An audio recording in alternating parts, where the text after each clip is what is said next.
আমরা সাধারণ শিক্ষার্থী আর ছাত্রলীগ আমরা মুখোমুখি একটা অবস্থানে চলে যাই। পরে আমরা ইনস্ট্যান্ট সিদ্ধান্ত নিলাম যে না, আমরাও তাহলে মিছিল করি।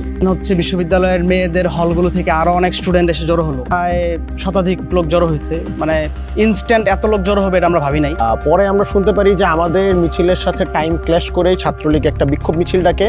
আমরা তখন বুঝতে পারি যে তারা আসলে চাচ্ছে আমাদের সাথে একটা ঝামেলা করার জন্য। মুজিব হলে ছাত্রলীগের সাধারণ সম্পাদক লিটন থাকতো, তার যে পলিটিক্যাল ব্লক ছিল, তার যে টর্চার সেলগুলো ছিল ছাত্রলীগের, আমরা সেগুলো গুড়িয়ে দিই। 14 তারিখ রাতে হচ্ছে যে যখন শেখ হাসিনা একটা প্রেস কনফারেন্সে বলে যে রাজাকারের নাতিপুতিদেরকে সে কোটা দিবে কিনা, তো এইটার একটা মানে বারুদটা আসলে জ্বলে ওঠে ঢাকা বিশ্ববিদ্যালয়ে। তো আমরা রাতে বটতলায় বসে আমরা কয়েকজন বসে গল্প করতেছিলাম। তো এই সময় হচ্ছে আমরা চিন্তা করতেছিলাম ঢাকা বিশ্ববিদ্যালয়ে মিছিল হচ্ছে, আমরা মিছিল করব কিনা। তো মাঝখানে হচ্ছে আমাদেরকে সাংবাদিক সমিতির সভাপতি উজ্জ্বল ভাই ফোন করে যে তোমরা কেন মিছিল করতেছো না। পরে আমরা ইনস্ট্যান্ট সিদ্ধান্ত নিলাম যে না, আমরাও তাহলে মিছিল করি। দেন আমরা হচ্ছে বটতলায় মিছিল কল করলাম। কল করার পরে ভালোই সমাগম হয়েছে, কারণ বিভিন্ন হল থেকে ইতিপূর্বে সমস্যা হয়েছে যে তুমি কে আমি কে, রাজাকার রাজাকার এই স্লোগান দেওয়ার প্রেক্ষিতে। তো আমরা এটা শুনতে পেয়েছি আর কি রবীন্দ্রনাথ ঠাকুর হলে এবং 21 নং হলে এই ঘটনা ঘটছে।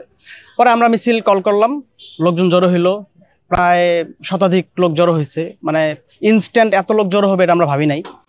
তো আমরা মিছিল নিয়ে হচ্ছে বিশ্বকবি রবীন্দ্রনাথ ঠাকুর হলে গেলাম, কারণ এই হলে আমাদের এক স্টুডেন্টকে মানে আটকে রাখা হয়েছে যে তাকে সে তুমি কে আমি কে, রাজাকার রাজাকার এই স্লোগান দেওয়ার প্রেক্ষিতে তাকে ছাত্রলীগ টর্চার করছে। দেন আমরা হচ্ছে এই হলের সামনে গেলাম। দেন হল অথরিটি আসলো, হলের সামনে গিয়ে আমরা স্লোগান দিলাম যে আমরা আমাদের ভাইকে উদ্ধার করতে আসছি, কেন তাকে আটকে রাখা হবে। পরে অথরিটি আমাদের সাথে অনেকক্ষণ গড়িমসি করলো, আধা ঘন্টা 1 ঘন্টা আরো বেশি। দেন হচ্ছে বিশ্ববিদ্যালয়ের মেয়েদের হলগুলো থেকে আরো অনেক স্টুডেন্ট এসে জড়ো হলো, মানে সংখ্যা আরো বাড়তে থাকলো। তো এখানে ছাত্রলীগ হচ্ছে আমাদের এখানে ব্যারিয়ার হয়ে দাঁড়াইছে, বিশ্ববিদ্যালয় হল প্রশাসনে ব্যারিয়ার হয়ে দাঁড়াইছে। হল প্রশাসন আমাদের কাছে কোনোভাবেই হচ্ছে আমরা ভিডিও ফুটেজ চাইলাম যে কারা এই ঘটনা ঘটাইছে, আমরা ভিডিও ফুটেজ দেখতে চাই। তো হল প্রশাসন কোনোভাবেই ভিডিও ফুটেজ দিতে রাজি না। তো দেন এটা নিয়ে অনেকক্ষণ ঝামেলা হয়েছে। পরে একটা সময় দেখা গেছে যে ছাত্রলীগ আমাদের সাথে মানে মুখোমুখি অবস্থানে চলে আসছে। আমরা হচ্ছে আমাদের যে মিছিলটা মেয়েদের হল থেকে আরেকটা মিছিল যখন আসতেছিল, তখন আমরা যখন তাদেরকে রিসিভ করতেছিলাম, দেন হল থেকে ছাত্রলীগও বের হয়েছে। তো আমরা সাধারণ শিক্ষার্থী আর ছাত্রলীগ আমরা মুখোমুখি একটা অবস্থানে চলে যাই। মাঝখানে হচ্ছে বিশ্ববিদ্যালয়ের প্রশাসন, হল প্রশাসন দাঁড়িয়েছিল, প্রক্টর, অ্যাসিস্ট্যান্ট প্রক্টর সহ। অ্যান্ড দেন একটা সিচুয়েশন এমন হয়েছে যে আধা ঘন্টা 1 ঘন্টা ঝামেলার পরে আমরা ধাওয়া দিয়ে ছাত্রলীগকে হলে প্রবেশ করাই, ছাত্রলীগ তখন হলে ঢুকে যায়। তো এইখানে অনেকক্ষণ ঝামেলা হয়। একটা সময় বিশ্ববিদ্যালয়ের প্রভিসি শিক্ষা ফিরোজ স্যার উনি আসার পরে আমরা এই বিষয়ে সম্মত হই যে আগামীকাল উনি এটার একটা সুরাহা করবেন। দেন হচ্ছে আমরা রাত 3টা বা 4টার দিকে আমরা হচ্ছে স্থান ত্যাগ করি।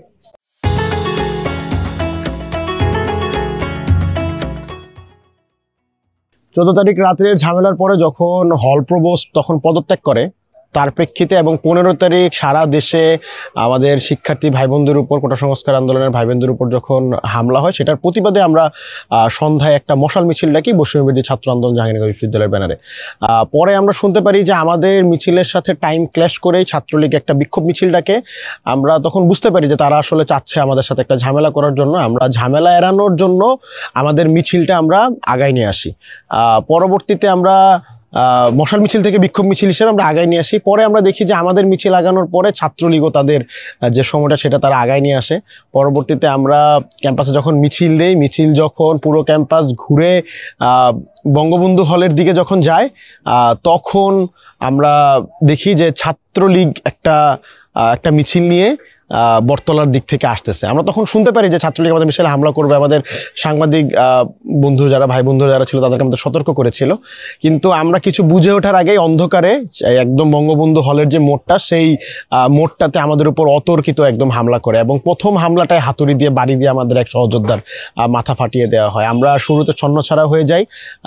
তার কিছুক্ষণ পরেই আমরা আবার নিজেরা জড়ো হয়ে আমরা ছাত্রলীগের বিরুদ্ধে আবার পাল্টা প্রতিরোধটা গড়ে তুলি এবং এবং একটা সময় তাদের সাথে আমাদের ধাওয়া পাল্টা দেওয়া হয় এবং এর প্রেক্ষিতে যখন ছাত্রলীগ যখন ছন্নছাড়া হয়ে যায় আমরা তখন একত্রিত হয়ে ভিসির বাসা পর্যন্ত যাই। ভিসির বাসায় গিয়ে আমরা আমাদের উপরে যে ছাত্রলীগ একটা হামলা করলো সেই হামলার বিচার চাই। এখানে সবচেয়ে গুরুত্বপূর্ণ বিষয়টা হলো এইটা যে বিশ্ববিদ্যালয়ে তখন পর্যন্ত মানে ছাত্রলীগের সাথে সেই দিনই আমাদের ফার্স্ট একদম 14 তারিখ রাত্রে একটা ছোট কনফ্রন্টেশন এবং এই 15 জুলাই রাত্রে প্রথম কনফ্রন্টেশনটা হয়। কিন্তু এইখানে যেটা সবচেয়ে মারাত্মক বিষয় সেটা হলো ছাত্রলীগ সেদিন বিশ্ববিদ্যালয়ের শিক্ষার্থীদের চেয়েও বাইরের আশেপাশের যারা সন্ত্রাসী ছিল বিভিন্ন বস্তির ছেলে পেলে অস্ত্র হাতে তারা ক্যাম্পাসে প্রবেশ করে এবং এইটার প্রেক্ষিতেই আমরা তখন ভিসির বাসভবনে যাই। ভিসির বাসভবনে গিয়ে আমরা এই পুরো ঘটনার আমরা আসলে বিচার দাবি করি।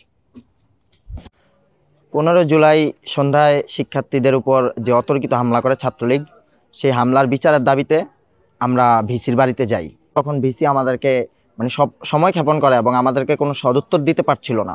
তো তারই প্রেক্ষিতে কিছুক্ষণ পরেই ছাত্রলীগ, যেহেতু তারাও আমাদের প্রতিরোধের মুখে পড়েছিল, তারাও অস্ত্রশস্ত্র সহ তারা আমাদেরকে আবারও অ্যাটাক করার একটা প্রিপারেশন নিতে থাকে।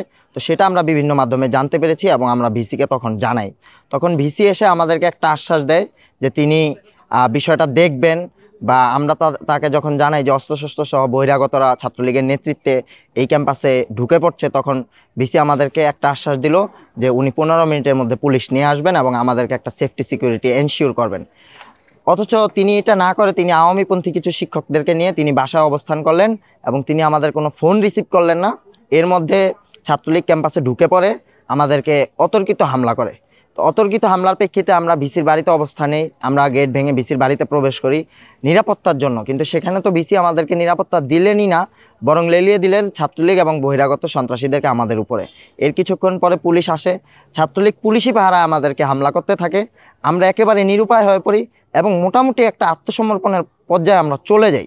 বাট কিছু শিক্ষার্থী তাৎক্ষণিকভাবেই সেখানে প্রতিরোধ গড়ে তোলে এবং একজন শিক্ষার্থী মালিহা নামলা, সে একটা লাইভে যায় এবং লাইভে গিয়ে আমাদের এই নিরুপায় অবস্থা সে বর্ণনা করতে থাকে। এই ভিডিও দেখে বিশ্ববিদ্যালয়ের বিভিন্ন হল থেকে, হলে যে শিক্ষার্থীরা আছে, সাধারণ শিক্ষার্থীরা, তারা এই বিষয়টা উপলব্ধি করতে পেরে তারা একত্রিত হয়ে জড়ো হয়ে তারা প্রায় 2-3 হাজার শিক্ষার্থী বানের জলের মতো ভিসির বাড়িতে চলে আসে আমাদেরকে উদ্ধার করার জন্য। ঠিক ওই সময় 15 জুলাই গভীর রাতে, তখন প্রায় 1টা কিংবা 1:30 বাজে, ওই সময়ে 2-3 হাজার শিক্ষার্থী তোপের মুখে ছাত্রলীগ সেখান থেকেই দৌড়ে পালিয়ে যায়, তাদের বহিরাগত সন্ত্রাসীদেরকে সহ তারা দৌড়ে পালিয়ে যায় সেখান থেকে। এইভাবেই ছাত্রলীগ এই ক্যাম্পাস থেকে বিতাড়িত হয়েছে এবং তার পরবর্তীতে পুলিশ আমাদেরকে টিয়ার সেল নিক্ষেপ করে, গুলি করে। তারপরে আমরা সকল সাধারণ শিক্ষার্থীরা একত্রিত হয়ে 2-3 হাজার শিক্ষার্থী নিয়ে আমরা হলপাড়ায় যাই এবং সেখানে মুজিব হলে ছাত্রলীগের সাধারণ সম্পাদক লিটন থাকতো। তার যে পলিটিক্যাল ব্লক ছিল, তার যে টর্চার সেলগুলো ছিল ছাত্রলীগের, আমরা সেগুলো গুড়িয়ে দিই এবং তার পরবর্তীতে ভাসানী হলে যাই। ভাসানী হলে গিয়ে শিক্ষার্থীরা সেখান থেকে যে ছাত্রলীগের সভাপতি সোহেলের সেই ছাত্রলীগের ব্লক যেটা ছিল, সেই ব্লকটি গুড়িয়ে দেওয়ার মাধ্যমে ছাত্রলীগকে বিতাড়িত করে দেয় এবং এই গুড়িয়ে দেওয়ার কারণেই আর এরপরে ছাত্রলীগ আর আমাদের ক্যাম্পাসে প্রবেশ করতে পারে নাই। তো ছাত্রলীগ, আপনাদেরকে আমি একটা বিষয় জানিয়ে রাখি, সেই যে ছাত্রলীগ বিতাড়িত হলো জাহাঙ্গীরনগর বিশ্ববিদ্যালয় থেকে 15 জুলাই রাতে, এরপরে আর কখনোই ছাত্রলীগ এই ক্যাম্পাসে অবস্থান নিতে পারেনি এবং এভাবেই ছাত্রলীগ এই বিশ্ববিদ্যালয় থেকে বিতাড়িত হয়েছে এবং বাংলাদেশের প্রথম বিশ্ববিদ্যালয় হিসেবে যেখানে আবাসিক ব্যবস্থাপনা আছে, ছাত্রলীগের যেই ব্লক ছিল, এই বিশ্ববিদ্যালয় থেকে ছাত্রলীগ প্রথম বিশ্ববিদ্যালয় হিসেবে জাহাঙ্গীরনগর বিশ্ববিদ্যালয় ছাত্রলীগ মুক্ত হয়েছে। এটা বাংলাদেশের প্রথম বিশ্ববিদ্যালয় হিসেবে।